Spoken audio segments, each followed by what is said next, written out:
Kim Jong-un and the statements that we've heard over the last few days out of North Korea.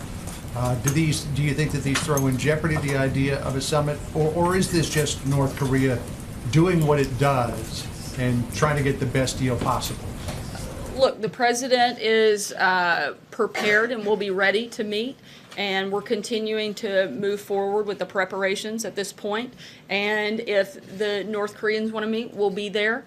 And at this point, there is not a lot of change beyond that, and certainly not in our process. So what North Korea is saying now about the joint military exercises after Moon Jae-in said Kim knows that these take place and he understands that they have to take place. What game is North Korea playing? You'd have to ask North Korea what game they're playing. I can tell you what we're doing, and we're continuing to move forward in preparations. And the president, as we've said all along, will be prepared and ready to meet, and there's really not a lot to add beyond that point. John? Thanks a lot, Sarah. What leverage does the U.S. have as it relates to having this meeting take place on June the 12th, and to that meeting actually taking place when it takes place, if it takes place? What leverage does the U.S. have over accomplishing the American goal of denuclearizing the Korean Peninsula?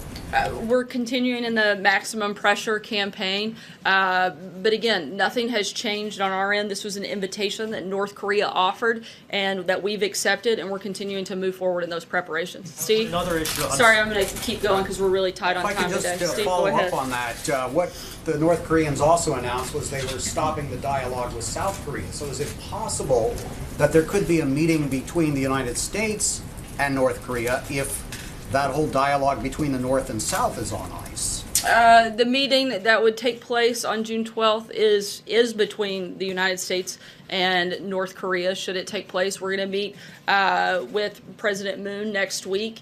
And beyond that, again, there are no changes at this point to our schedule or anything else. Blake? Does President Trump believe that the FBI had a spy at one point inside his campaign?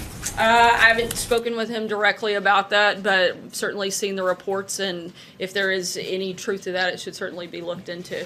Emerald? Sorry, I'm going to keep going just because we're tight. Emerald, go ahead. Thank you. Following up on Blake's question, if it is proven without a shadow of a doubt that there was a spy planted in the Trump campaign, does that change the president's position on firing Robert Mueller? I'm not going to speak about hypotheticals or get into what could happen if. We'll move forward in the process and make a determination at that point. John? Thank you, Sarah. The Iraqi elections are over, and it's very clear that the two big winners, the two top vote getters, were the party that was linked to Muqtada al-Sadr, a sworn enemy of the United States, and someone aligned with the Iraqi Communist Party. And the second place finisher was the party aligned with Mr. al-Hamri, a warlord who was once backed by Iran. What's the U.S.'s attitude on a government in Baghdad having either of those individuals as the key player? I'll start with the fact I'm glad you said the names and not me, because I probably wouldn't have gotten them right. But in terms of our policy, we don't have any new policy announcements with a potential change there. Jeff? So you don't care if either of them is... Certainly we care, but I don't have any specific changes in U.S. policy while that's happened. Jeff?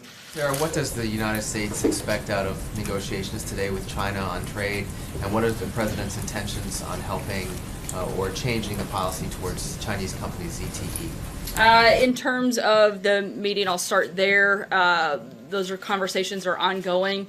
When we have something from that, I'll be happy to share it with you. But right now, those are just discussions, and there's nothing to add to that at this point, since they're just now taking place. I can say that we expect that the president will meet with the head of the Chinese delegation later this afternoon. And ZTE? On ZTE, look, the United States and China relationship has a lot of issues that we have regular ongoing conversations about: national security, trade, and ZTE is one of them. As we've said before, and as the president has stated, he's asked Secretary Ross to look into the issue.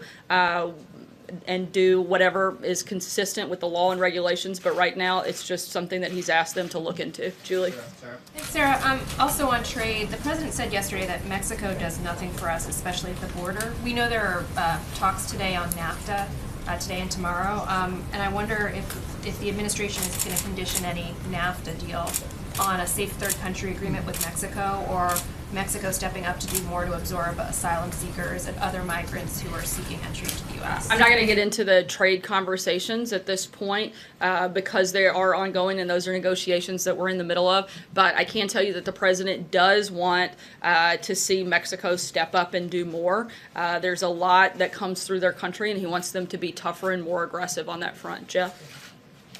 Thank you, sir. This morning, the president marked the one-year anniversary of the Mueller investigation, saying it's disgusting, illegal, unwarranted, and a witch hunt. But his own FBI director yesterday said it's not a witch hunt.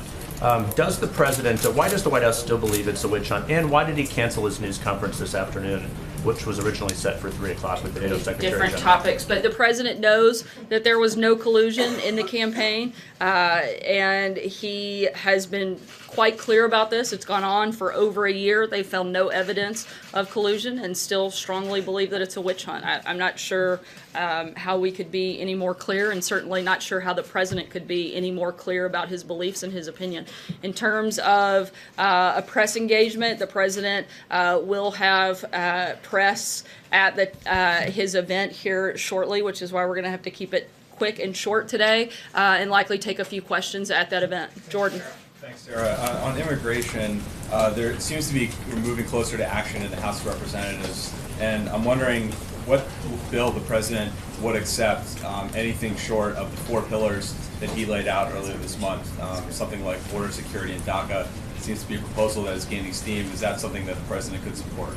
The president definitely supports border security as he's laid out multiple times, and again talked about some yesterday. He would like to see the border secured. He would like to see the loopholes closed. Our priorities have not changed in the immigration conversation at all. Aisha. Thank you. Just going back to North Korea, you have said that the president will be willing to meet with North Korea if North Korea is. So does that put North Korea in the driver's seat here? Is it North Korea that's going to decide whether a meeting takes place? And also, the president said yesterday that the White House hadn't heard anything from North Korea. Has that changed? Have you heard anything since these talks were called off with South Korea? They're certainly not in the driver's seat. Nothing could be further from the truth, but they're the ones that extended the invitation. We've accepted it. If they want to meet, we're happy to do that. If they don't, as the president has said, we'll see what happens, but we're going to continue the maximum pressure campaign. In the meantime, I don't know how they would be in the driver's seat in any capacity, form, or fashion Is the White House in this setting process. a standard for we won't meet with you unless you do X, Y, Z? Look, the North Koreans have already made concessions. They've already, 3 Americans are home now that weren't. The president has had some success in this process, and certainly we've given up nothing, and we're going to continue moving forward, and we're moving into this with our eyes wide open. We're not naive in this process, but the president is fully prepared to have the meeting. But if not, that's okay too, and we'll see what happens beyond that. Shannon. I know we've asked this a few times, but we're still That's okay. That's kind of what we do here. Ask the same question over and over and over again. Can you say yet when Michael Cohen stopped being the president's personal lawyer? I'm not going to get into anything on that matter. You'd have to reach out to the president's outside counsel. Sorry, Jill, go ahead. Able to answer. Jill, go ahead. Thank you, Sarah. Why didn't the president disclose the reimbursement to Michael Cohen in last year's financial disclosure report? And just to follow up on other people's questions on North Korea, has any consideration been given at this point to potentially canceling those joint military exercises with South Korea? On the first question, that was addressed in the financial disclosure, and that's something that would be determined by White House counsel, how things would be categorized in the filings. So, and on the second part, those are ongoing exercises that are routine and they're aware of, they're annual, and at this point we have no intention of changing it. Stephen? I just want to ask you, because so many people in the country have been talking about it in the last 24 hours, what did the president mean when he said that some immigrants are not people, they're animals? The president was very clearly referring to MS-13 gang members who enter the country illegally and whose deportations are hamstrung by our laws. This is one of the most vicious and deadly gangs that operates by the motto of rape, control, and kill. If the media and liberals want to defend MS-13, they're more than welcome to.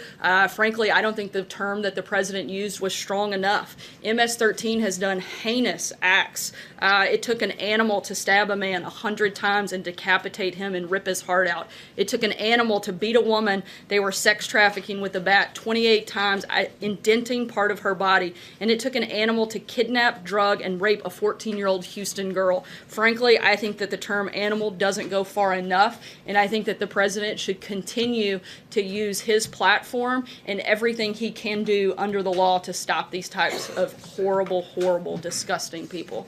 I'm going to take one more question. Peter? Thank you, Sarah. Are the chances of a summit now less likely than they were